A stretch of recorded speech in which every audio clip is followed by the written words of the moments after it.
Segunda Crônicas 26, 27, 28, Romanos capítulo 13, Salmo 23, Provérbios capítulo 20, versículo 11.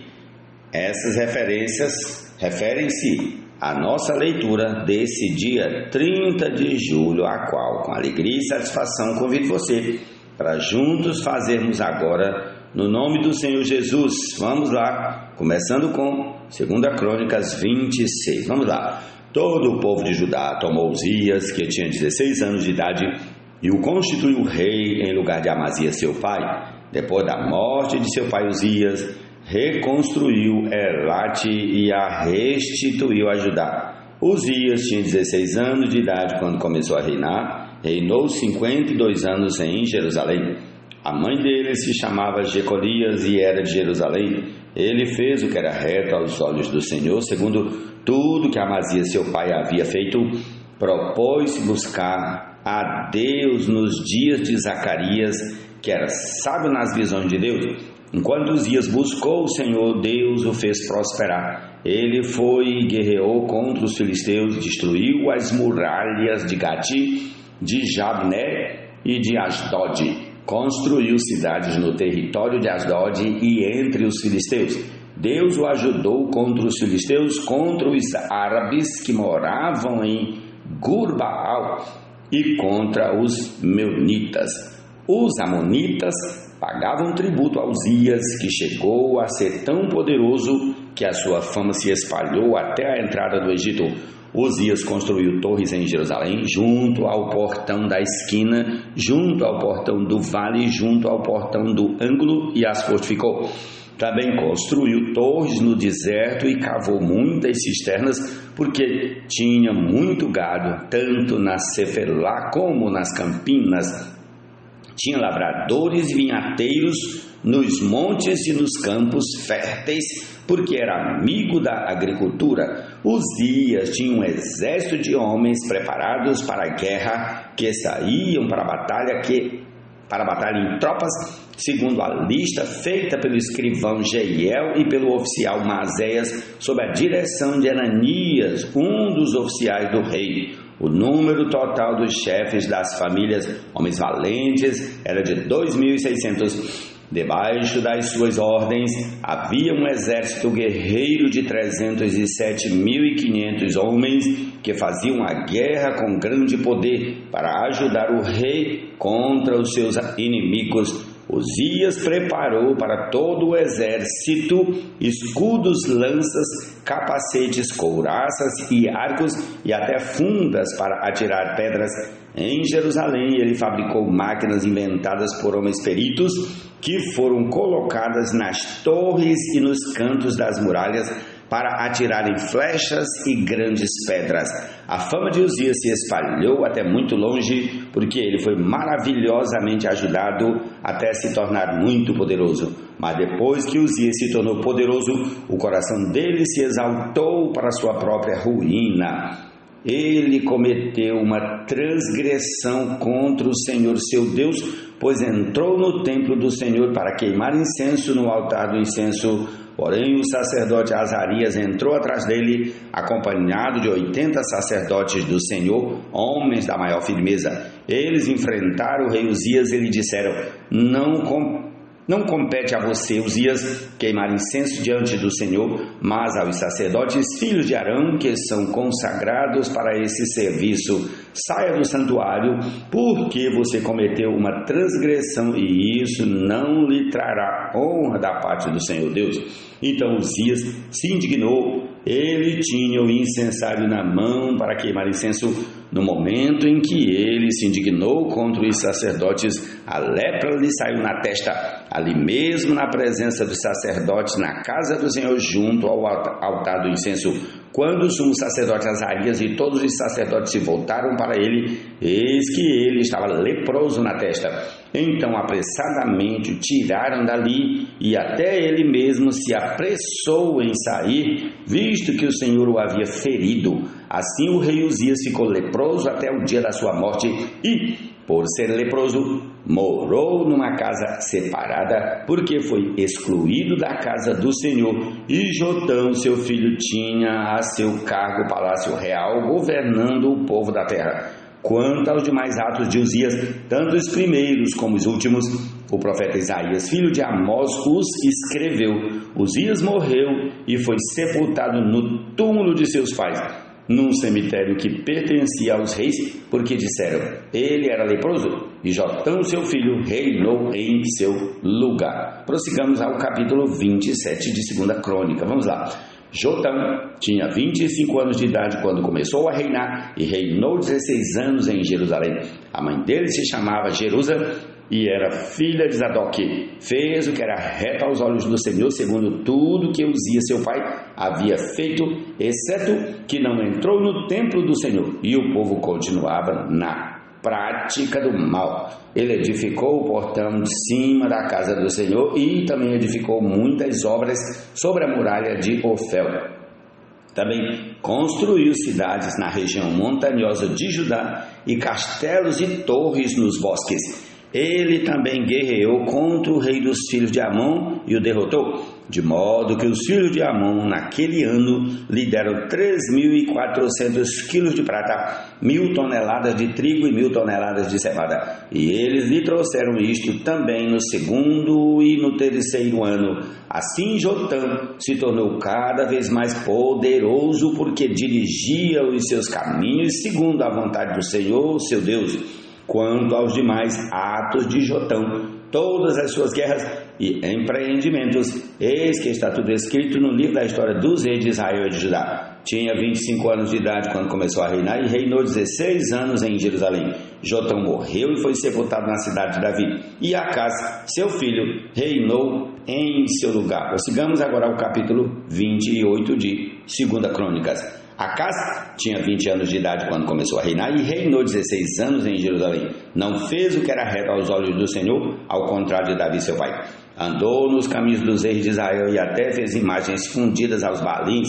Também queimou incenso no vale de Ben-Hinom e queimou os seus próprios filhos segundo as abominações dos gentios que o Senhor havia expulso de diante dos filhos de Israel. Também sacrificou e queimou incenso nos lugares altos, nas colinas e debaixo de toda árvore frondosa. Por isso, o Senhor, seu Deus, o entregou nas mãos do rei dos sírios, os quais o derrotaram e fizeram uma grande multidão de prisioneiros que foram levados para Damasco. Acaz também foi entregue nas mãos do rei de Israel, que lhe impôs grande derrota. Num só dia, Peca, filho de Remalias, matou em Judá 120.000, todos homens poderosos, por terem abandonado o Senhor, Deus de seus pais. Zicri, homem valente de Efraim, matou Maséias, filho do rei, Azricão, alto oficial do palácio, e Elcana, o segundo depois do rei. Os filhos de Israel levaram presos de Judá seu povo irmão, 200.000, mulheres, filhos e filhas. Saquearam também muitos despojos que levaram para Samaria. Havia em Samaria um profeta do Senhor cujo nome era Obed. Ele saiu ao encontro do exército que voltava para Samaria e lhe disse: eis que o Senhor, o Deus dos seus pais, ficou irado com Judá e os entregou nas mãos de vocês, e vocês os mataram com tamanha raiva que chegou até os céus. Agora vocês estão querendo fazer dos filhos de Judá e de Jerusalém os seus escravos e as suas escravas. Será que vocês não são culpados diante do Senhor seu Deus? Agora escutem o que vou dizer e mandem de volta os prisioneiros que vocês fizeram entre os seus irmãos, porque o furor da ira do Senhor está sobre vocês. Então, alguns dos chefes dos filhos de Efraim, a saber, Azarias, filho de Joanã, Berequias, filho de Mesilemote, Jeisquias, filho de Salum, e Amasa, filho de Adlai, se levantaram contra os que voltaram da guerra e lhe disseram: não tragam esses prisioneiros para cá, porque vocês estão querendo aumentar ainda mais os nossos pecados e a nossa culpa diante do Senhor. A nossa culpa já é grande e o furor da ira do Senhor está sobre Israel. Então os homens armados deixaram os prisioneiros e os despojos diante dos chefes de toda a congregação. Os homens que foram citados nominalmente se levantaram, cuidaram dos prisioneiros e, com as roupas que estavam no meio dos despojos, vestiram todos os que estavam nus. Deram-lhes roupas, sandálias, comida, bebida e os ungiram. Fizeram montar em jumentos todos os que estavam fracos e os levaram até Jericó, a cidade das palmeiras, a seus irmãos. Então voltaram para Samaria. Naquele tempo, o rei Acaz mandou pedir os reis da Síria que o ajudassem, porque de novo os edomitas tinham vindo e derrotado Judá, levando alguns prisioneiros.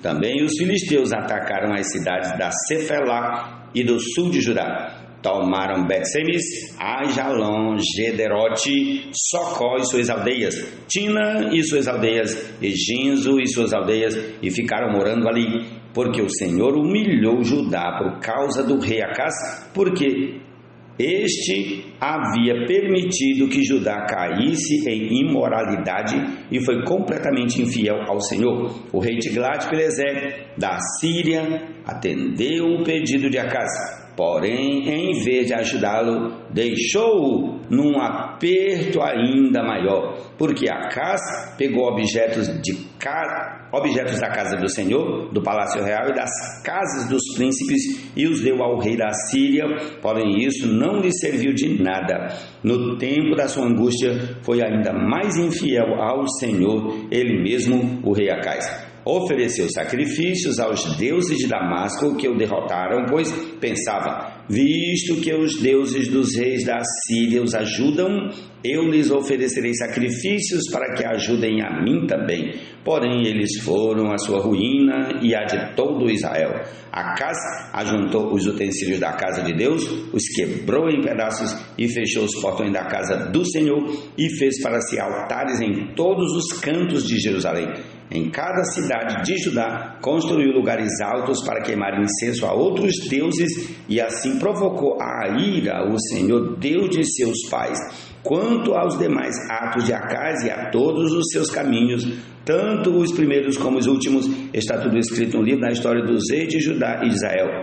Acaz morreu e foi sepultado na cidade de Jerusalém, mas não nos túmulos dos reis de Israel. E Ezequias, seu filho, reinou em seu lugar. Ó Senhor Jesus!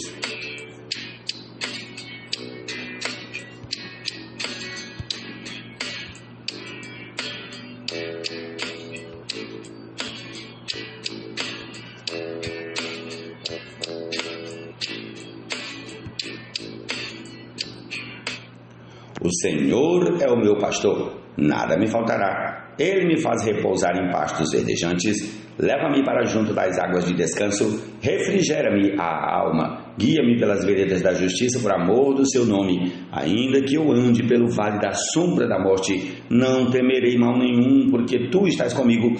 O teu bordão e o teu cajado me consolam. Preparas-me uma mesa na presença dos meus adversários, unges a minha cabeça com óleo. O meu cálice transborda. Bondade e misericórdia certamente me seguirão todos os dias da minha vida, e habitarei na casa do Senhor para todo o sempre. Louvado seja o Senhor. Salmo 23.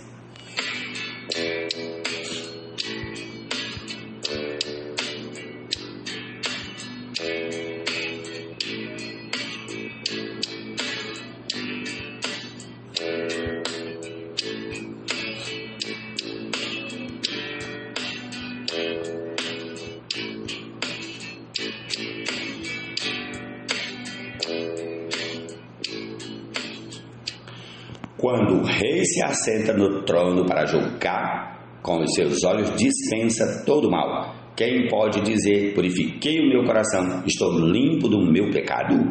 O Senhor detesta o uso de 2 pesos e 2 medidas, ele detesta tanto uma coisa quanto a outra. Até a criança se dá a conhecer pelas suas ações, se o que faz é puro e reto.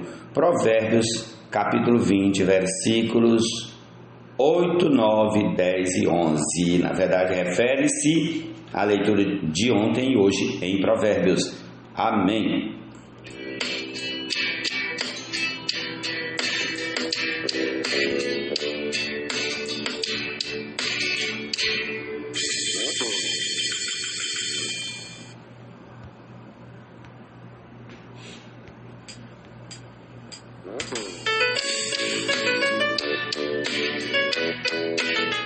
Vamos prosseguir para o Novo Testamento, precisamente, livro de Romanos e mais precisamente ainda o capítulo 13. Vamos lá. Que todos estejam sujeitos às autoridades superiores, porque não há autoridade que não proceda de Deus, e as autoridades que existem foram por ele instituídas. Assim, aquele que se opõe à autoridade resiste à ordenação de Deus, e os que resistem trarão sobre si mesmos condenação. Porque os magistrados não são para temor quando se faz o bem, e sim quando se faz o mal. Você quer viver sem medo da autoridade? Faça o bem e você terá louvor dela, pois a autoridade é ministro de Deus para o seu bem. Mas se você fizer o mal, então tenha medo, porque não é sem motivo que a autoridade traz a espada, pois é ministro de Deus vingador para castigar quem pratica o mal. Portanto, é necessário que vocês se sujeitem às autoridades, não somente por causa do temor da punição, mas também por dever de consciência. É por isso também que vocês pagam impostos, porque as autoridades são ministros de Deus, atendendo constantemente a este serviço. Paguem a todos o que lhes é devido, a quem tributo, tributo, a quem imposto, imposto, a quem respeito, respeito, a quem honra, honra. Não fiquem devendo nada a ninguém, exceto o amor de uns para com os outros, pois quem ama o próximo cumpre a lei. Pois estes mandamentos: não cometa adultério, não mate, não furte, não cobice, e qualquer outro mandamento que houver, todos se resumem nesta palavra: ame o seu próximo como você ama a si mesmo. O amor não pratica o mal contra o próximo e, portanto, o cumprimento da lei é o amor.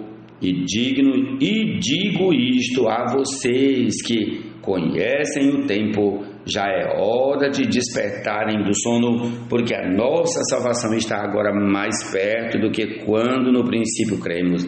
Vai alta a noite e o dia vem chegando. Deixemos, pois, as obras das trevas e revistamo-nos das armas da luz.